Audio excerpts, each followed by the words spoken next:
السلام علیکم ورحمۃ اللہ وبرکاتہ۔ ناظرین حضرات، ہمارے چینل نورانی قاعدہ اسباق تجوید میں آپ لوگوں کو خوش آمدید ہے۔ امید ہے کہ آپ سب خیریت سے ہوں گے اور اللہ تعالیٰ آپ سب کو خیریت سے رکھے۔ ویڈیو شروع کرنے سے پہلے اگر ابھی تک آپ نے ہمارے چینل کو سبسکرائب نہیں کیا ہے تو سبسکرائب ضرور کر لیجئے، بیل ضرور دبا دیجئے، لائک اور شیئر کرنا مت بھولیے تاکہ ہماری نئی آنے والی ویڈیو کا نوٹیفیکیشن آپ کے پاس سب سے پہلے پہنچے۔ ناظرین حضرات، آج کا جو ہمارا موضوع ہے وضو کی فضیلت۔ وضو کی اسلام میں بہت بڑی فضیلت ہے۔ اسلام میں وضو کے بغیر نماز نہیں ہے، پاکی کے بغیر کوئی بھی عبادت مقبول نہیں ہے، کوئی بھی عبادت قابل قبول نہیں ہے۔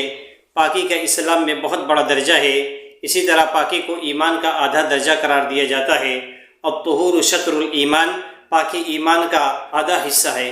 ایک مرتبہ ہمارے نبی حضرت محمد صلی اللہ علیہ وسلم نے حضرت بلال حبشی رضی اللہ تعالیٰ عنہ سے فرمایا، اے بلال، میں نے تم کو جنت میں اپنے سے آگے چلتا ہوا دیکھا، اے بلال وہ تمہارا کون سا عمل ہے؟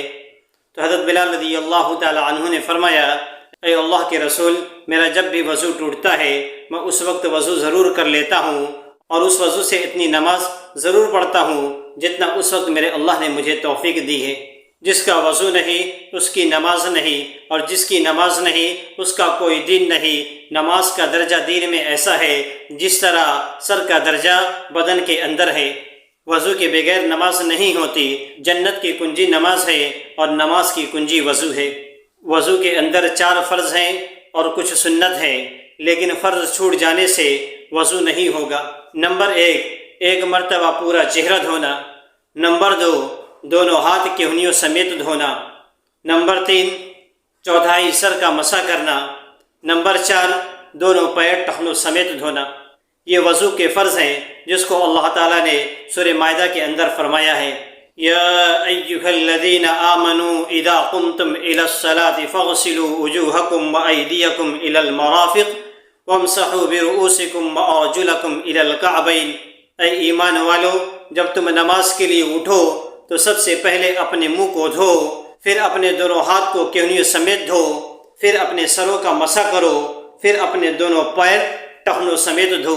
اللہ تعالیٰ نے قرآن شریف کے اندر نماز سے پہلے کا وضو اللہ نے بتا دیا ہے، اور لیکن اگر فرض چھوٹ گیا تو آپ کا وضو نہیں ہوگا، اور جب وضو نہیں ہوگا تو نماز نہیں ہوگی۔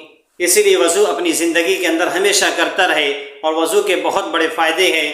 آتا ہے جو شخص وضو کرتا ہے اللہ تعالیٰ جلد کی بیماری سے، اسکن کی بیماری سے اللہ تعالیٰ اس کی حفاظت فرماتے ہیں اور چہرے کے اندر نور رہتا ہے۔ اللہ کے نبی حضرت محمد صلی اللہ علیہ وسلم نے ارشاد فرمایا، میں قیامت کے دن اپنی امت کو پہچان لوں گا۔ صحابہ رضی اللہ تعالیٰ عنہ نے عرض کیا، اے اللہ کے رسول، آپ کس طرح اپنی امت کو پہچانیں گے؟ اللہ کے نبی نے فرمایا، میں وضو کے ذریعے سے ان کو پہچان لوں گا، کیونکہ ان کا چہرہ، ان کا پیر، اس کے اعضاء کو جس پر وہ وضو کرتا ہے چمکتا ہوا ہوگا، اس چمک کی وجہ سے میں اپنی امت کو پہچان لوں گا۔ تو سوچیے وضو کا کتنا بڑا درجہ ہے کہ میرے نبی وضو کے ذریعے سے ہم سب کو میدان محشر کے اندر پہچان لیں گے۔ اسی لیے وضو کا اہتمام خوب کریں۔ یہ جو 4 فرض بتائے گئے ہیں اس فرض کا اہتمام کریں، اس کو چھوڑیں بالکل نہیں۔ اگر یہ چھوڑ گیا تو وضو نہیں ہوگا، وضو نہیں تو نماز نہیں۔